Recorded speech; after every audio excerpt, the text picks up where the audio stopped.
जय गुरु जी, शुकराना गुरु जी। संगत जी, गुरु जी का अनंतम शुकराना, लख लख बार शुकराना, हर चीज दा शुकराना, हर सांस दा शुकराना। संगत जी, गुरु जी कहते हैं मैं तुम्हारे हर पल साथ हूँ।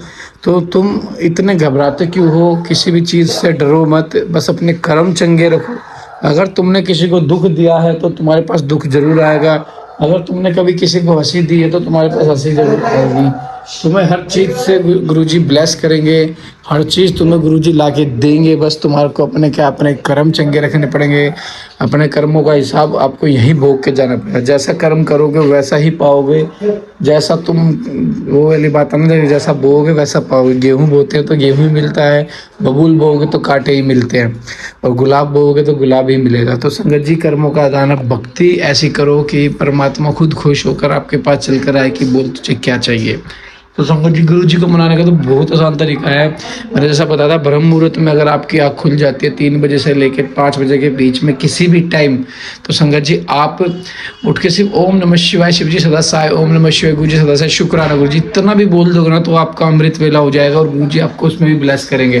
तो आइए संगत जी, गुरु जी के मंत्र आप सब पाठ को शुरू करते हैं। ओम नमः शिवाय, शिव जी सदा सहाय, ओम नमः शिवाय, गुरु जी सदा सहाय। जय गुरु जी। जय गुरु जी। भगवती उमा के कालिका अवतार की कथा। समाधि और सूरत के समक्ष मेघा का देवी की कृपा से मधु कैटभ के वध का प्रसंग सुनाना।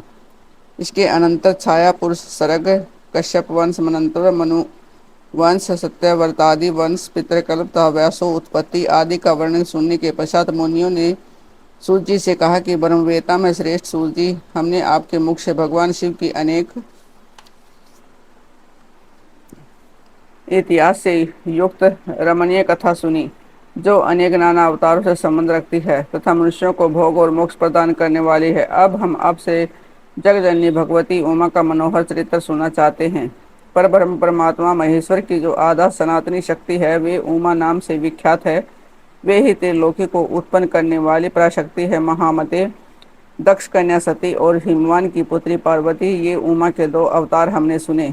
सूत जी, हम अब उनके दूसरे अवतारों का वर्णन कीजिए। लक्ष्मी जननी जगदम्बा उमा के गुणों को सुनने से कौन बुद्धिमान पुरुष विरत हो सकता है? ज्ञानी पुरुष भी कभी उनके कथा श्रवण के शुभ अवसरों को नहीं छोड़ते। सूत जी ने कहा कि महात्माओं, तुम लोग धन्य हो, सर्वदा कृतकृत हो, क्योंकि परा अम्बा उमा के महान चरित्र के विषय में पूछ रहे हो। जो इस कथा को सुनते, पूछते और बाँचते हैं, उनके चरण कमलों की धूलि को ऋषियों ने तीर्थ माना है। जिनका चित्त परम संवित स्वरूपा श्री उमा देवी के चिंतन में लीन है, वे पुरुष धन्य हैं, कृतकृत हैं। उनकी माता और कुल भी धन्य हैं। जो समस्त कारणों को भी कारण रूपा देवेश्वरी उमा की स्तुति नहीं करते, वे माया के गुणों से मोहित तथा भाग्यहीन हैं, इसमें संशय नहीं है। जो करुणा रस की सिंधु स्वरूपा महादेवी का भजन नहीं करते, वे संसार रूपी घोर अंधकूप में पड़ते हैं। जो देवी उमा को छोड़कर दूसरे देवी देवताओं की शरण लेता है, वह मानो गंगा जी को छोड़कर प्यास बुझाने के लिए मरुस्थल के जलाशय के पास जाता है। जिनके स्मरण मात्र से धर्म आदि चारों पुरुषार्थों की अनायास प्राप्ति होती है, उन देवी उमा की आराधना कौन श्रेष्ठ पुरुष छोड़ सकता है? पूर्व काल में महामना सूरत ने महर्षि मेघा से यह बात पूछी थी। उसी समय मेघा ने जो उत्तर दिया, मैं वही बता रहा हूँ, तुम लोग सुनो। पहले सवारों हैं, जैसे मनवंतर में विरथ नाम से प्रसिद्ध एक राजा हो गए। उनके पुत्र सूरत हुए, जो महान बल और पराक्रम से संपन्न थे। वे दान निपुण, सत्यवादी, धर्म सब धर्म कुशल, विद्वान, देवी भगत, दया सागर तथा प्रजाजनों का भली भांति पालन करने वाले थे। इंद्र के समान तेजस्वी राजा सूरत की पृथ्वी पर आसन शासन करते समय 9 ऐसे राजा हुए, जो उनके हाथ से भूमंडल का राज्य छीन लेने के प्रयत्न में लगे थे। उन्होंने भोपाल सूरत की राजधानी कोल्हापुरी को चारों ओर से घेर लिया। उनके साथ राजा का बड़ा भयानक युद्ध हुआ। उनके शत्रुघ्न बड़े प्रबल थे, अतः युद्ध में भोपाल सूरत की पराजय हुई। शत्रु ने सारा राज्य अपने अधिकार में करके सूरत को कोल्हापुरी से निकाल दिया। राजा अपनी दूसरी पुरी में आए वहां मंत्रियों के साथ रहकर राज्य करने लगे, परंतु प्रबल विपक्षियों ने वहां भी आक्रमण करके उन्हें पराजित कर दिया। देवयोग से राजा के मंत्री आदि गण भी उनके शत्रु बन बैठे, और खजाने में जो धन संचित था वह सब उन विरोधी मंत्री आदि ने अपने हाथों में कर लिया। तब राजा सूरत शिकार के बहाने अकेले ही घोड़े पर सवार हो नगर के बाहर निकले और गहन वन में चले गए। वहां इधर उधर घूमते हुए राजा ने एक श्रेष्ठ मुनि का आश्रम देखा, जो चारों ओर फूलों के बगीचे लगे होने से बड़ी शोभा पा रहा था। वहां वेदवंतरों की ध्वनि गूंज रही थी। सब जीव जंतु शांत भाव से रहते थे। मुनि के शिष्यों पर शिष्यों तथा उनके भी शिष्यों ने उस आश्रम को सब ओर से घेर रखा था। महामते विप्र और मेघा के प्रभाव से उस आश्रम में महाबली, व्याघ्र आदि अल्प शक्ति वाले गौ आदि पशुओं को पीड़ा नहीं देते थे। अतः वहां जाने पर मुनीश्वर मेघा ने मीठे वचन, भोजन और आसन द्वारा उन परम दयालु विद्वान नरेश का आदर सत्कार किया।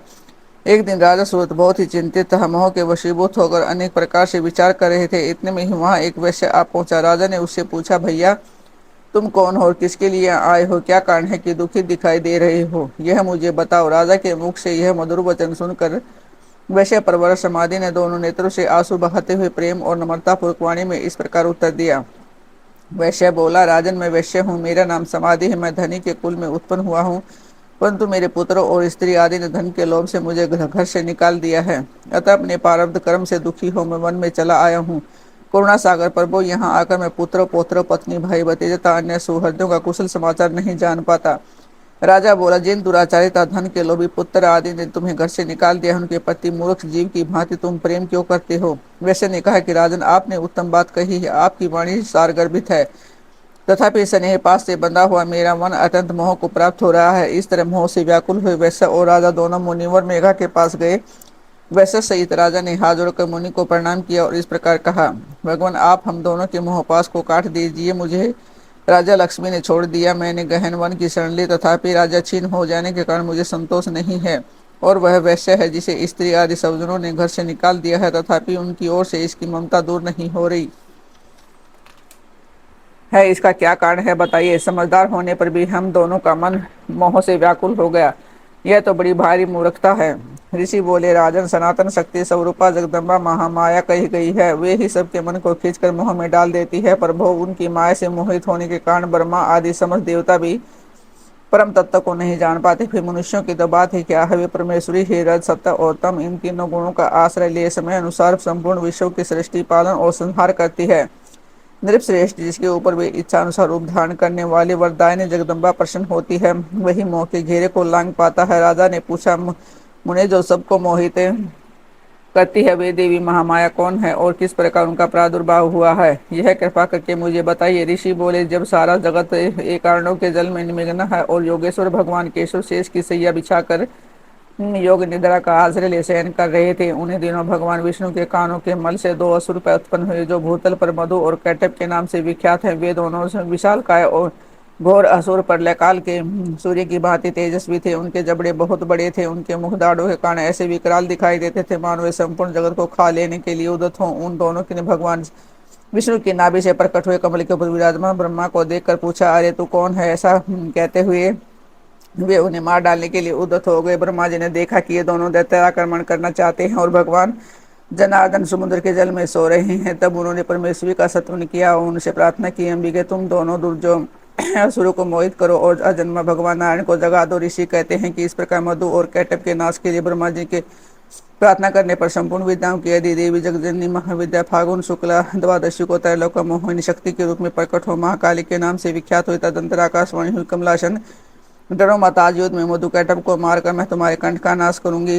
यो कहकर वे महामाया श्री हरि के नेत्र और मुख आदि से निकलकर अव्यक्त जन्मा ब्रह्मा के दृष्टिपथ में आ खड़ी हो गई। फिर तो देवादिदेव ऋषि के जनार्दन जाग उठे। उन्होंने अपने सामने दोनों दैत्य मधु और कैटब को देखा। उन दैत्य के साथ अतुल तेजस्वी विष्णु का 5000 वर्षों तक महायुद्ध हुआ।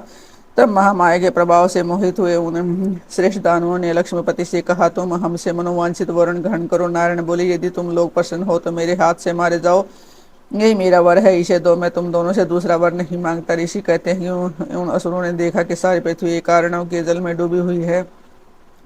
तब एक केशव से बोले, हम दोनों को ऐसी जगह मारो जहाँ जल से भीगी हुई धरती न हो। तुम बहुत अच्छा कहकर भगवान विष्णु ने अपना परम तेजस्वी चक्कर उठाया और अपनी जांग पर अपने मस्तक रख कर काट डाला। राजन, यह कालिका की उत्पत्ति का प्रसंग कहा गया है।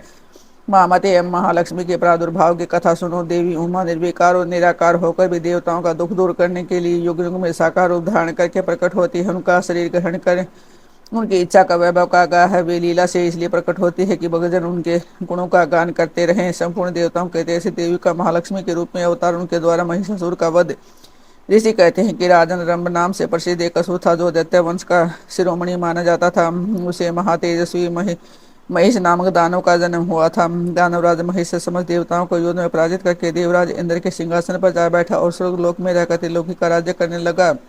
तब पराजित हुए देवता ब्रह्मा जी की शरण में गए। ब्रह्मा जी भी उन सबको साथ ले उस स्थान पर गए जहाँ भगवान शिव और विष्णु विराजमान थे। वहां पहुंचकर सब देवताओं ने शिव और केशव को नमस्कार किया था। अपना सब वृत्तांत यथार्थ रूप से ब्यौरेवार कहे सुनावे। बोले, भगवान दुरात्मा महिषासुर ने हम सबको समारंगण में जीत कर सर्वलोक से निकाल दिया है, इसलिए हम सब मृत्युलोक में भटक रहे हैं और कहीं भी हमें शांति नहीं मिल रही है। उस असुर ने इंद्र आदि देवताओं की कौन कौन सी दुर्दशा नहीं की। सूर्य, चंद्रमा, वरुण, कुबेर, यम, इंद्र, अग्नि, वायु, गंधर्व, विद्याधर और चारण, इन सब के तथा अन्य लोगों के जो भी कृत्य कर्म है उन सबको यहाँ पापात्मा असुर स्वयं ही करता है। उसने दैत्य पक्ष को अभय दान कर दिया है, इसलिए हम सब देवता आपकी शरण में आए हैं। आप दोनों हमारी रक्षा करें और असुर के वध का उपाय भी शीघ्र ही सोचे आप, क्योंकि आप दोनों ऐसा करने में समर्थ हैं। देवताओं की ये बात सुनकर भगवान शिव और विष्णु ने अत्यंत क्रोध किया। क्रोध के मारे उनके नेत्र घूमने लगे। तब अत्यंत क्रोध से भरे हुए भगवान शिव और विष्णु के मुख से तथा अन्य देवताओं के शरीर से तेज प्रकट हुआ। तेज का वह महान पुंज अत्यंत प्रज्वलित हो 200 दिशा में प्रकाशित हो उठा। दुर्गा जी के ध्यान में लगे हुए सब देवताओं ने तेज को प्रत्यक्ष देखा। संपूर्ण देवताओं के शरीर से निकला हुआ वह अत्यंत भीषण तेज एकत्रित हो एक नारी के रूप में परिणत हो गया।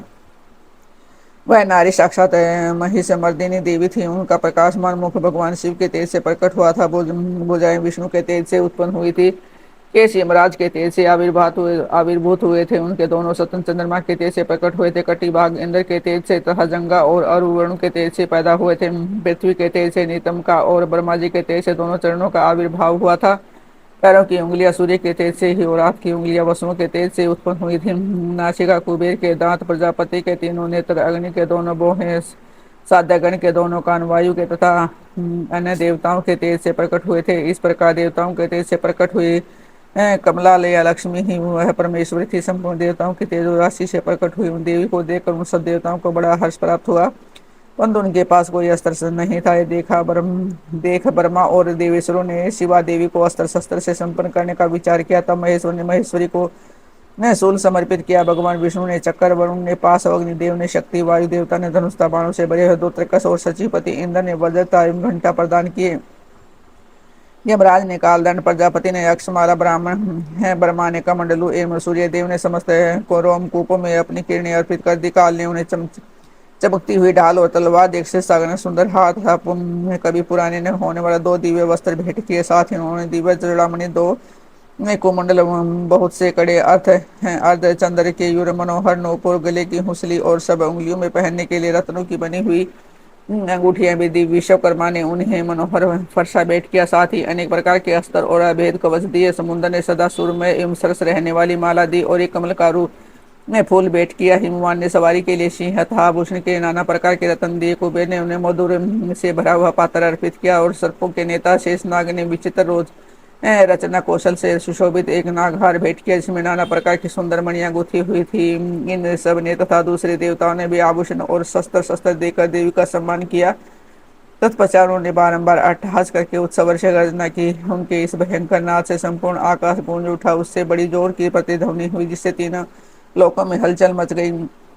चारों समुद्रों ने अपनी मर्यादा छोड़ दी, पृथ्वी डोलने लगी। उस समय महिषासुर से पीड़ित हुए देवताओं ने देवी की जय जयकार की।